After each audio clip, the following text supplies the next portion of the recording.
Plus 2 comma student at the time of death of a partner, what will be the treatment for payment of DD's partners capital? जब भी किसी partners की मृत्यु हो जाती है तो हम उसका हिसाब कैसे करते हैं, आज हम ये चीज सीखने जा रहे हैं। ये है हमारे पास ब्राउन और स्मिथ, दो पार्टनर हैं। इनका रेशियो दिया हुआ है 1/2, 1/3। आपको क्वेश्चन में 1/6 लिखा हुआ है, वो 1/6 प्रॉफिट में ट्रांसफर करने का नियम है, इसके साथ उसका संबंध नहीं है। इसलिए बहुत सारे बच्चे यहाँ पर ये गलती करते हैं, 1/2 रेशियो 1/3 रेशियो 1/6। 1/6 को आपने नहीं लेना है, इन दोनों के बीच में रेशियो है 3:2। अब स्मिथ की मृत्यु हो रही है। दूसरी इस सवाल की विशेषता है कि इसमें जो फाइनेंशियल ईयर है वो 1 जनवरी से 31 दिसंबर तक है। इस बात का विशेष ध्यान रखना है। अब हमारा अगला पॉइंट होता है कि स्मिथ की मृत्यु कब हुई। ये बहुत इंपॉर्टेंट पॉइंट होता है। उसकी मृत्यु हुई है 1 अप्रैल को, तो आपने टाइम काउंट करना है जनवरी से लेकर 1 मई तक। जनवरी से 1 मई तक आपके मंथ्स बैठते हैं 4, तो आपने 4 महीने को बेस लेकर ही सारी कैलकुलेशन करनी है। इस बात पर हम फोकस करेंगे। तो पार्टनर्स जो मर गया है उसकी क्रेडिट साइड में आने वाली आइटम्स, कैपिटल का बैलेंस 6000 क्वेश्चन में दिया हुआ है। रिजर्व आपको लायबिलिटी साइड में दिया हुआ है 3000। हम इस रिजर्व में से मरने वाले का हिस्सा सेपरेट करेंगे, 2/5 ऑफ 3000 1200, और आपकी एंट्री बनेगी reserves account debit to Smith's capital. इसके बाद हमने गुडविल में से उसको हिस्सा देना है। अब गुडविल के लिए आप क्वेश्चन में पढ़ेंगे, क्वेश्चन ने कहा है कि पिछले 3 सालों के प्रॉफिट का टोटल फर्म की गुडविल मानी जाएगी। अब आप कहोगे सर आपने ये मेथड तो नहीं बताया। इसे हम अकॉर्डिंग टू क्वेश्चन कहते हैं, ये गुडविल निकालने का कोई मेथड नहीं है। तो हमने 3 सालों के प्रॉफिट का टोटल किया, 12600 आया, वो हमारी फर्म की गुडविल मानी जाएगी। उसमें से मरने वाले का हिस्सा निकाल लेंगे 2/5, ये हो जाएगा 5040। इसे कौन देगा? Brown's capital account debit to Smith. वही ट्रीटमेंट होगा जो हम लोग रिटायरमेंट के समय करते थे। अगली बात, हमने उसको प्रॉफिट में से हिस्सा देना है।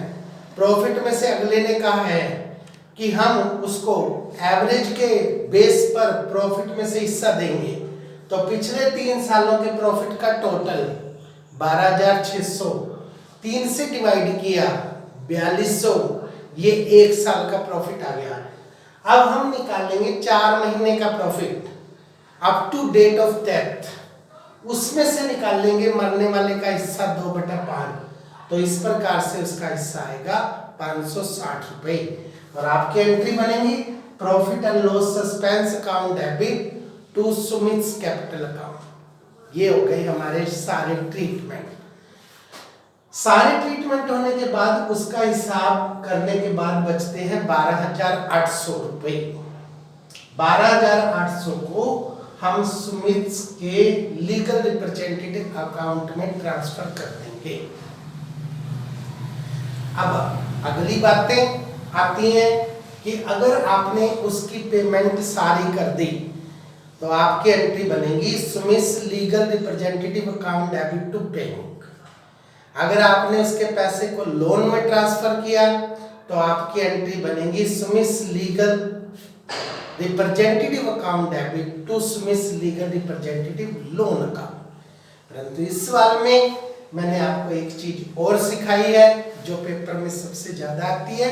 मैं आपको बता रहा हूं कि 800 रुपए आपने उसको उसी समय दे दिए, बाकी जो आपने उसको देने थे 12,000 उसको बराबर 3 इंस्टॉलमेंट में दिया विद 10% इंटरेस्ट।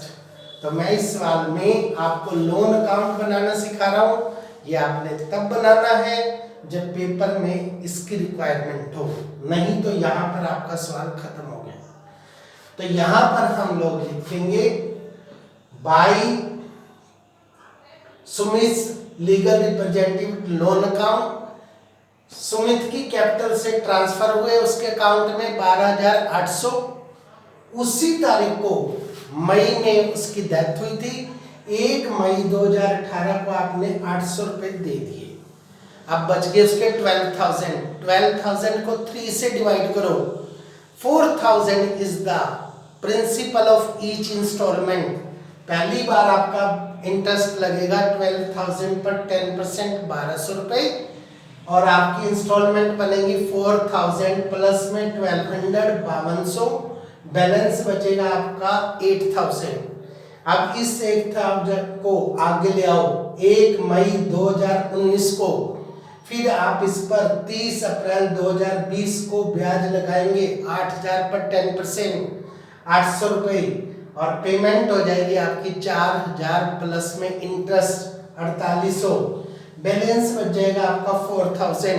अब इस 4,000 को आगे ले जाएंगे, फिर इस पर इंटरेस्ट लगाएंगे 400, और आप पेमेंट कर देंगे 4,400। इस प्रकार से हम लोन अकाउंट बनाते हैं। और आप देख रहे हैं कि उसकी मृत्यु मई में हुई है। मैं साल की क्लोजिंग यहाँ पर 30 अप्रैल को कर रहा हूँ, तो जिस समय उसकी मृत्यु हो वहां से समय गिनकर जितने महीने बाद आपने इंस्टॉलमेंट देनी हो उतने समय का काउंट कर लिया करो, ये इजी पड़ता है। अगर आप पहले 31 दिसंबर को इंटरेस्ट लगाओगे फिर 30 अप्रैल तक का लगाओगे वो गलत हो जाएगा, आपके लिए टिपिकल होएगा। और ये आपका सिंपल वे है लोन अकाउंट बनाने का।